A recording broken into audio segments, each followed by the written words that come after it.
సమూయేలు మొదటి గ్రంథము 30వ అధ్యాయం 26వ వచనాన్ని చదువుకుందాం. దయచేసి బైబిల్ ఉన్న వారందరూ తెరిచి చూడాల్సిందిగా మనవి చేస్తున్నాను.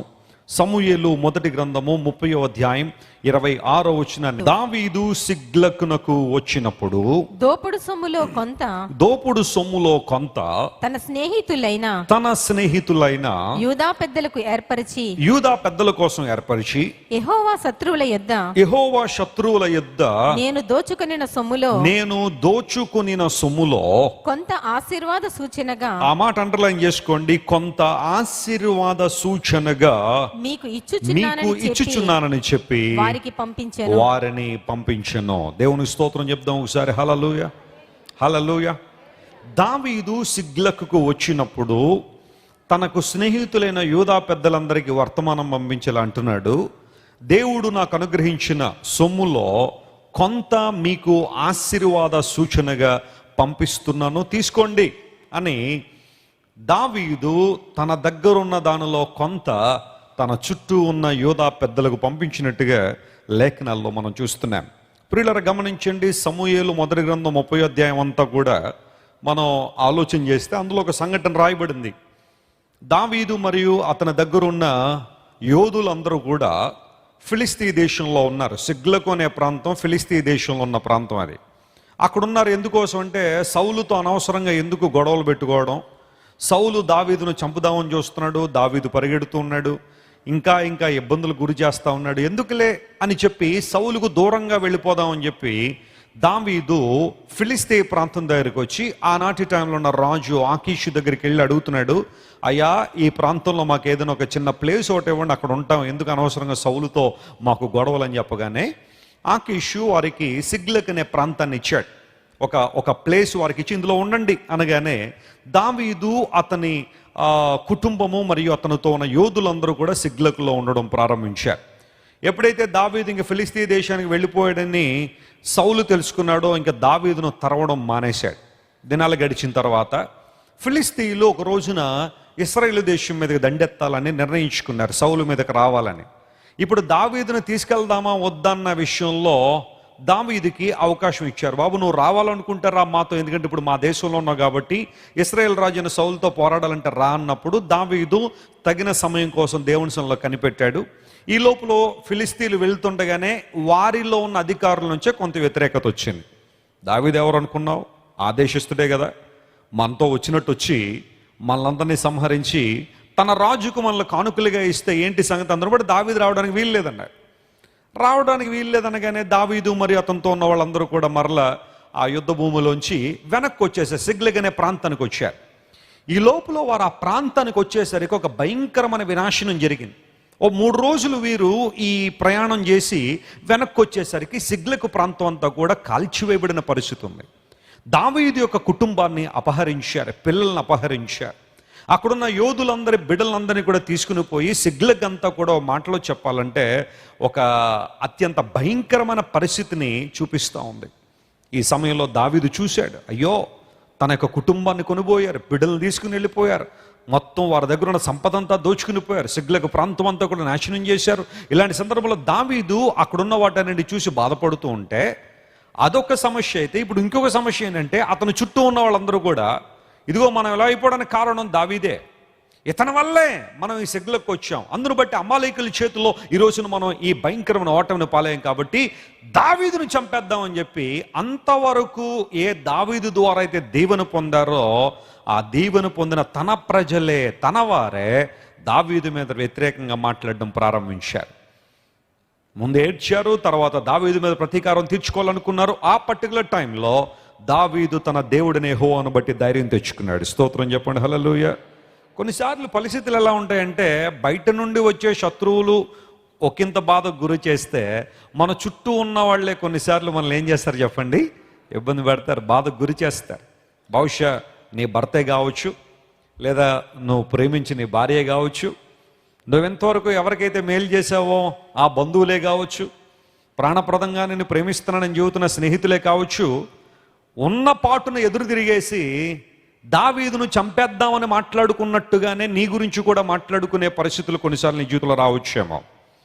శత్రువులు దోచుకుని వెళ్ళిపోయింది ఒక బాధ అయితే, శత్రువులు తీసుకుని వెళ్ళిపోయిన ఒక బాధ అయితే, తన చుట్టూ ఉన్నవారే తన గురించి చెడ్డగా మాట్లాడుకుంటున్నప్పుడు కేవలం మాట్లాడుకోవడం మాత్రమే కాదు, ఇతడు ఇంకా ఉండడానికి అర్హుడు కాదు, చంపేద్దాం అని మాట్లాడుకుంటా ఉంటే ఆ బాధ ఎంత కఠినమైనదో మీరందరూ ఒకసారి ఊహించాలి. దావీదు అలాంటి పెయిన్ గుండా వెళ్ళాడు, అలాంటి సఫరింగ్ గుండా వెళ్ళాడు. ఆ సందర్భంలో దావీదు ముందున్న ఒకే ఒక నిరీక్షణ, విశ్వాసము తన దేవుడిని యెహోవాను బట్టి ధైర్యం తెచ్చుకున్నాడు. వెంటనే ప్రభువును బట్టి ధైర్యం తెచ్చుకున్న తర్వాత ఆలోచన చేశాడు, దేవుని సందుకు వచ్చాడు. ప్రభువా, మరి మా వాళ్ళందరినీ తీసుకుని వెళ్ళిపోయారు, మా ఆస్తి అంతా పట్టుకుపోయారు, మరలా తిరిగి తెచ్చుకోనా, మరలా వెళ్ళమంటావా, వాళ్ళని తరవమంటావా అని దేవుని సన్నిధిలో ప్రార్థన చేయగానే దేవుడు వెళ్ళమన్నాడు. ఈ లోపల దావీదు 600 మంది యోధులను పట్టుకుని వెళ్ళాడు. 600 మంది దావీదుతో పాటు ప్రయాణం చేసుకుంటూ వెళ్తున్నప్పుడు బెసోర్ అనే వాగు ఒకటి వచ్చింది. ఆ వాగు దగ్గరికి వచ్చిన తర్వాత 200 మంది అన్నారు, రాజా ఇంక మేము రాలేము, మేము అనవసరంగా యుద్ధంలో పోరాడలేము, మేము 200 మంది ఇక్కడ ఉండిపోతాం, 400 మందిని తీసుకుని వెళ్ళు, ఏం చేస్తావో చెయ్యి అని చెప్పి 200 మంది ఆ ప్రయాణాన్ని విరమించుకుని బెసోరు వాగు దగ్గర ఉండిపోయారు. మిగతా 400 మంది దావీదు మేము వస్తాం, పద ఏదోడు తెచ్చుకుందాం, మరి మన కుటుంబాలు పిల్లలు కూడా వెళ్ళిపోయారు కదా, కనీసం వారినైనా మోసుకొద్దాం అన్నట్టుగా ఈ 400 మంది దావీదుతో వెళ్ళారు. వారు వాళ్ళతో వెళ్తూ ఉండగా ఒక యవనస్తుడు ఒక రోడ్డు ప్రక్కన పడిపోయి ఉన్నాడు. అతడు ఒక ఐగుప్తీయుడని బైబిల్ సెలవిచ్చింది. అతని దగ్గరికి వచ్చారు. ఆ బాబు ఏంటో ఇక్కడ పడిపోయి ఉన్నాడు. అయ్యా, నేను ఒక ఐగుప్తీయుడిని, అమాలేకీయుల క్రింద నేను దాసుడుగా ఉన్నాను, నా యజమానుడు ఒక అమాలేకీయుడు, మేము ఈ ప్రాంతాలన్నీ కూడా దండెత్తి అక్కడ ఉన్నవన్నీ కూడా దోపుడు సొమ్ముని పట్టుకుని వెళ్ళిపోతా ఉన్నాం. ఈ లోపల మార్గ మధ్యలో నాకు ఒంట్లో బాగాలేదు, అందరూ బట్టి ఇంక వీడితో పని లేదని నన్ను వదిలేశారు అయ్యా వాళ్ళు. అమాలేకీయులు ఎంత దౌర్భాగ్యమైన పరిస్థితిలో చూడండి, సుఖం ఉన్నంత వరకు, ఆరోగ్యం ఉన్నంత వరకు వాడిని వాడుకున్నారు, ఆరోగ్యం బాగా లేదు అనగానే ఏం చేశారట, రోడ్డు ప్రక్కన వదిలేసి వెళ్ళిపోయా. అయితే అలా ఆ రోజున అతను విడిచిపెట్టబడడం అతనికి మాత్రమే కాదు, దావీదునికి కూడా ప్రయోజనం అయింది. దేవునికి స్తోత్రం చెప్పండి, హల్లెలూయా. దేవుడు బలహీనలను వాడుకుంటాడు అనడానికి ఇదొక ఉదాహరణ. రోడ్డు ప్రక్కన పడిపోయి ఉన్నాడు. మా ఓనర్ గారు అమాలేకీయుడు అండి, నేనేమో ఐగుప్తుని అండి, ఒంట్లో బాగాలేదని చెప్పి ఇక్కడ వదిలేసి వెళ్ళిపోయారండి అంటే, అప్పుడు దావీదు అడిగాడు, వాళ్ళు ఎటు వెళ్ళారో నాకు చూపిస్తావా అన్నాడు. తప్పనిసరిగా చూపిస్తానండి, అయితే నా ప్రాణానికి మీరు గ్యారంటీ అయితే, నా మీదకు మరలా నా యజమానుడు వచ్చి నన్ను చంపుకున్నట్లుగా మిమ్మల్ని చూపించానని నాకు మీరు గ్యారంటీ ఇస్తే ఖచ్చితంగా చూపిస్తానంటే దావీదు వాగ్దానం చేశాడు. వెంటనే ఆ యవనస్తుని పట్టుకుని, బలహీనుడై రోడ్డు ప్రక్కన పడిపోయిన యవనస్తుని పట్టుకుని దావీదు బృందం వెళ్ళేసరికి ఈ అమాలేకీయులందరూ కూడా ఒక చోట ఈ దోపుడు సొమ్మంతా తీసుకెళ్లారు కదా, ఈ స్పాయిల్ అంతా పట్టుకెళ్లారు కదా, తీసుకెళ్ళిన వాళ్ళందరూ కూడా ఇంకా ఇష్టానుసారం తినేవాడు తింటున్నాడు, త్రాగేవాడు త్రాగుతున్నాడు, ఆటలాడేవాడు ఆడుతున్నాడు. ఆ వాతావరణం అంతా చాలా భయంకరంగా ఉంది.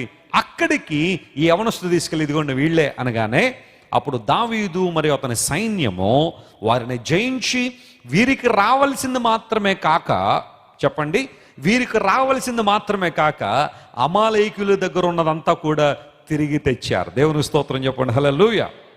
ఎంత అద్భుతమైన దేవుడు ఆయన. సమస్తం మరలా దావీదు తిరిగి తెచ్చుకున్నాడు, కోల్పోయిందంతా తిరిగి వచ్చేసింది. వచ్చిన తర్వాత ఇప్పుడు మరలా బయలుదేరారు. ఆ రోజున అమాలేకీయుల్లో చాలా మంది చనిపోయారు. ఒక 400 మంది యవనస్తులు మాత్రం ఒంట్లో ఉన్న వాళ్ళు పరిగెత్తేశారట. వారు మినహా మిగతా వాళ్ళందరూ చనిపోతే మరలా దావీదు తన సైన్యం అంతా వెనక్కి తిరిగి వస్తూ ఉన్నారు. ఈ లోపల దావీదు సైన్యంలో కొంతమంది అన్నారు, అదిగో ఆ 200 మంది మనతో రాలేదు కదా, బెసోరు వాగు దగ్గర ఉండిపోయారు కదా, వాళ్ళకి ఏమి ఇవ్వద్దు అసలు, మనమంతా కష్టపడ్డాం కాబట్టి ఇదంతా మనకే అంటే దావీదు అన్నాడు, అలా కాదయ్యా, యుద్ధంలోకి వెళ్ళేవాడికి ఎలాంటి అయితే పోర్షన్ ఉందో సామాన్ల దగ్గర ఉండేవాడికి కూడా మనం అలాంటి బెనిఫిట్ ఇవ్వాలి అని చెప్పి ఒక కట్టడ నిర్ణయించినప్పుడు ఈ రోజు వరకు కూడా అదే సైన్యంలో కొనసాగుతుంది. పోరాడేవాడికి ఎంత స్థానం ఉందో సామాన్ల దగ్గర ఉండేవారు కూడా అదే భాగాన్ని ఇవ్వాలని. ఇప్పుడు ఇదంతా అయిపోయిన తర్వాత ఎవరి భాగం వాళ్ళంతా తీసుకున్న తర్వాత దావీదు దగ్గర ఇంకా చాలా భాగం మిగిలి ఉందట.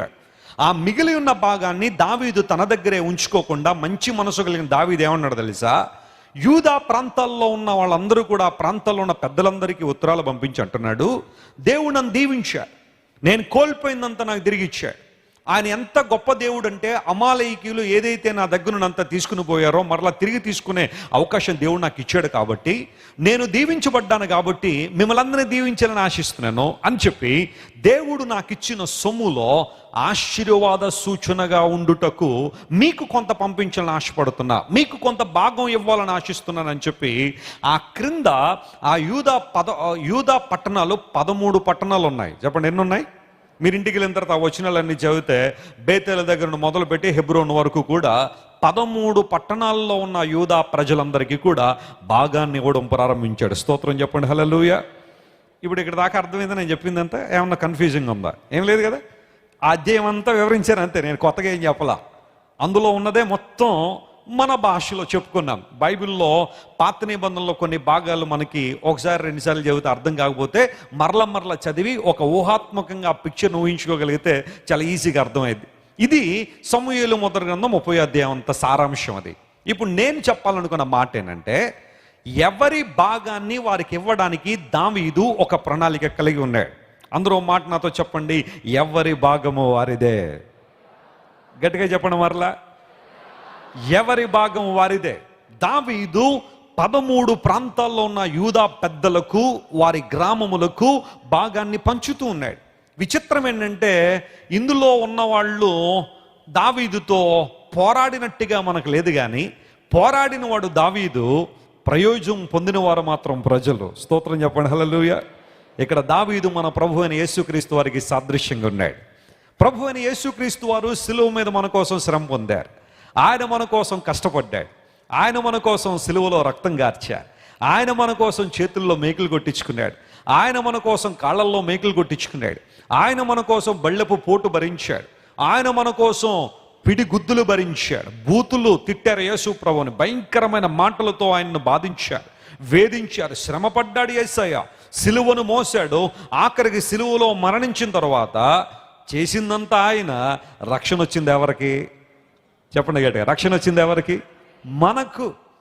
ప్రయాసపడింది దేవుడు, కష్టపడింది ఆయన, శ్రమ పడింది ఆయన, సిలువ భరించింది ఆయన, కానీ రక్షణ వచ్చింది ఎవరికి? మనకి. ఇక్కడ దావీదు పోరాడాడు, దావీదు ప్రయాసపడ్డాడు.